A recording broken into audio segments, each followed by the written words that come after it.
साथियों, 2 साल आपकी सरकार को प्रदेश में बने होंगे और 2 साल के अंदर चाहे वो ग्रामीण अंचल के विकास की बात हो, किसान की उन्नति की बात हो, गरीब सरकार का प्रयास रहा है साथ पूरी निष्ठा के साथ काम किया जाए और आज उसका नतीजा है कि 3 फसलें आ गई। किसान के जीरी का, किसान की गेहूं का, किसान की सरसों का, बाजरे का, दाल का और तो और इलाहाबाद हल्के में तो मूंगफली भी बोया करते हैं। मूंगफली का भी एमएसपी का एक एक पैसा 72 घंटे में किसान के खाते में देने का काम आपकी सरकार ने किया।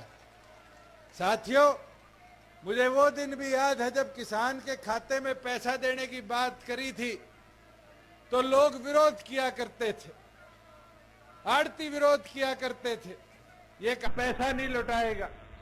मगर आज हरियाणा की पहल को पूरे देश ने अपनाने का काम किया। अपने साथ लगता हुआ राजस्थान है, जीरी खरीदी गई गंगानगर में, हनुमानगढ़ में, खाते में पैसा भेजा गया। और तो और उसका नतीजा देखो कि आज आपकी सरकार ने बाजरे का 3.25 लाख किसानों के खाते में 600 रुपया डीबीटी कर उसकी फसल से पहले उसको उसका मूल देने का काम किया है। साथियों, मैं तो इनको कहना चाहूंगा कि आज जब किसान की प्रगति और उन्नति की बात आती है तो हमारी सरकार का पहला संकल्प है कि उस किसान को प्रताड़ित ना होना पड़े। अभी मैं जब आ रहा था आपके गांव से पहले परचेज सेंटर बना पड़ा है। क्या जरूरत पड़ी? क्या किसान को रात को मंडी में सोना पड़ा? ये व्यवस्था आपकी सरकार ने बनाई कि किसान को समाचार कर जिस दिन बुलाया जाता है घंटों के अंदर उसकी फसल को खरीद कर आपकी सरकार उसको पूरा उसका मूल देने का काम करती है। मैं तो साथियों आपको इतना बोलना चाहूंगा कि आज बुढ़ापा पेंशन की बात करें। मुझे याद है जब सरकार बनी लोग 5100 की बात करते थे, पर हमारी सरकार ने 300 दिनों के अंदर बुढ़ापा पेंशन को 2000 से 2500 करने का काम किया और ये रुका नहीं है।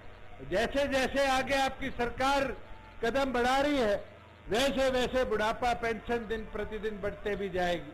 साथियों, आज हम बात करते हैं सड़कों की।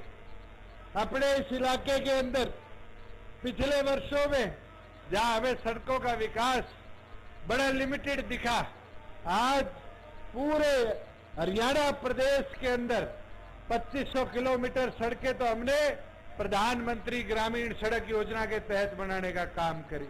साथियों, लगभग 7000 किलोमीटर जो हमारे गांव की सड़कें वो मार्केटिंग बोर्ड से रिपेयर करवाने का काम किया कि किसान को उसकी मंडी की आहाजात पूरी तरह सुनिश्चित करी जाए। और तो और बहुत से लोग ये प्रचार करते हैं कि इनने तो धोखा कर दिया, दगा कर दिया।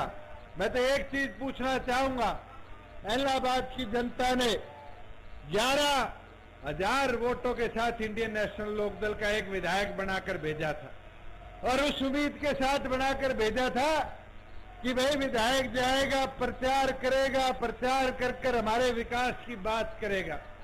2 साल तो मैं विधानसभा में रहा, 9 महीने पहले इस्तीफा दिया था। कोई पूछने वाला हो, जब 5 साल के लिए आपको चुनकर भेजा, 1.25 साल में एक बार इलाहाबाद की बात नहीं करी और इस्तीफा देने के बाद कह दिया जब तक कानून वापिस नहीं होंगे मैं विधानसभा में नहीं जाऊंगा।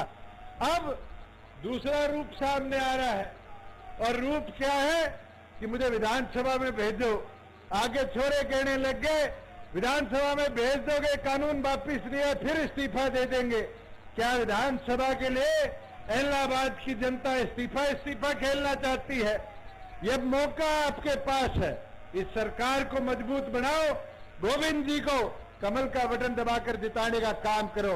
और यह विश्वास मैं दिलाता हूं, मेरी जिम्मेवारी है कि इलाहाबाद के विकास के लिए पूरी तौर पर मैं उतारे रहूंगा।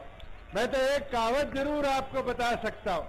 एक बार एक राजा ने प्रण लिया कि मैं सबसे मजबूत आदमी के अपनी छोरी ब्याऊंगा और फिर उसके बारे में पूरे देश भर में भ्रमण करना शुरू कर दिया। घुमा फिरा के एक राजा मिला और उस राजा के पास कहते थे 58 तोपें थी, 98 बंदूकें थी। राजा ने कहा ये तो तोप बंदूकों वाला आदमी है, छोरी दे दो। ब्याह करा दिया। राजा जंगल में शिकार करने चला गया। 1 महीने तक शिकार करता रहा। 1 महीने बाद वापिस आया, आकर देखा रियासत तो खंडर हो चुकी थी। तो वहां पर आके पूछा कि क्या बात हुई, राजकुमारी के साथ जिसकी शादी हुई उस सेनापति ने प्रजा को संभालने का काम क्यों नहीं किया। तो साथियों आगे से वजीरों ने क्या बोला, कहता महाराज एक चीज तो समझ आ गई, ये किसी को कुछ मानता नहीं और यहाँ कोई इसको समझाने का काम करे इसको वो समझ आता नहीं। तो साथियों आज के दिन इनेलो की हालत तो यही करी। चौटाला साहब तो जब 2013 में जेल में गए तो पूरा राजपाट सौंप कर गए और ये सोच कर गए कि हमारे पीछे से पार्टी संगठन का विस्तार होगा। मगर कई पुराने साथी है यहाँ जिनने वो पीड़ा देखी है कि 7 साल के अंदर किस प्रकार से संगठन को तोड़ा गया। और बाद में जब साथी आए तो पहले मेरे को, फिर निशांत सिंह जी को, फिर लितानी जी को, फिर सरबजीत जी को, डॉक साहब को, सबको पार्टी से निकालने का काम किया। मगर साथियों ये चुनाव चौटाला साहब को बता सकता है कि जो सेनापति को चौटाला साहब ने चुनने का काम किया था वो तोप तलवारों वाला तो हो सकता है पर प्रजा की चिंता करने वाला नहीं हो सकता। साथियों आज बताना पड़ेगा आपको वोट की ताकत से चौटाला साहब को कि आपने जिस सेनापति को चुनने का काम किया था उसने किसी की सुनी नहीं और कोई सलाह देने का काम किया, उस सलाह को लेकर नहीं अपनी मन मर्जी से संगठन को बर्बाद किया। मैं तो आपको एक चीज जरूर बताना चाहूंगा कि हमने दिन रात 2 साल में इस प्रदेश की उन्नति और विकास के लिए काम किया है और हमारा प्रयास रहा है कि ग्रामीण अंचल और सशक्त हो और मजबूत हो। और अगर आप चाहते हो कि इलाहाबाद का आधा इलाका जो स्वयं प्रभावित है वहां खेती लायक व्यवस्था बनाई जाए, आधे गांव जहां पानी की किल्लत है वहां पानी पूरी मात्रा में पहुंचाया जाए, तो आपको अपना एक एक कीमती वोट पूरी मेहनत और लगन के साथ गोविंद जी को देकर उनको विधानसभा में चुनकर अपना नुमाइंदा बनाना पड़ेगा। चुनकर गोविंद जी को भेजो, जिम्मेवारी मेरी है। साथियों विधानसभा के माध्यम से भी आपके कामों को करवाने का काम मैं करूंगा। ये सोच लियो गोविंद जी को चुनाव को नहीं, वो चुनाव मेरो है और थे दुष्यंत बन के ये चुनाव न लड़नो है। मैं तो थाने यही चीज बोलने आयो कि अब थारी जिम्मेवारी है कि आज उस सारा मैदान में उतर जाओ, पूरी मेहनत लगन लग दो। लोग तो विरोध करता रहेगा, लोगों की तो आदत होगी है, 1 साल तो मैंने देखने तो हो गयो के बात है कानून वापस कर लो। कौन सा है बेरो कोनी, कानून में है कौन बेरो कोनी, के चारेगा बेरो कोनी। ई बारी एक चीज बताओ थाने, मेरे कने बारी बारी नायब जी को फोन आयो कि जी मंडिया में जीरी यूपी वाली खोल दो, पंजाब वाली खोल दो। नए कानून में तो मंडिया खुलेगी मगर खुद पंगो लेके पुरानो कानून लागू रख दियो और पुराने कानून मंडिया में आवाजाही बंद होगी। अपना आधा साथ लगता हुआ आड़ती आज के दिन मारा गया। साथियों आड़ती है पीछा इकट्ठा करके दिया, कहता घूमता कि वो तो कालो कानून मंडिया ने बंद लगा दोगे। कोई 1 साल में 1 मंडी के ताड़ो लागे हो तो बताओ। आज तो धराटो चले मंडी को नहीं चले, पहले वो बेहतर चले और पहला वो अच्छी तरह प्रोक्योरमेंट प्रदेश में हुआ है।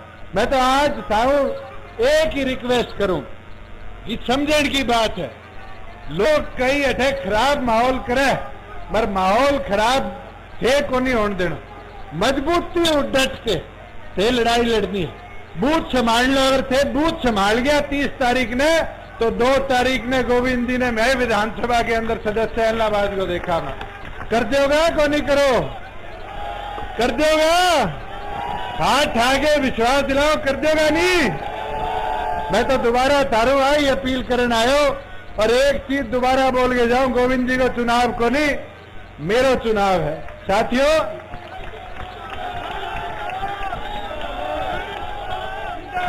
डांट लेगा नहीं मोर्चो, बता दो डांट लेगा।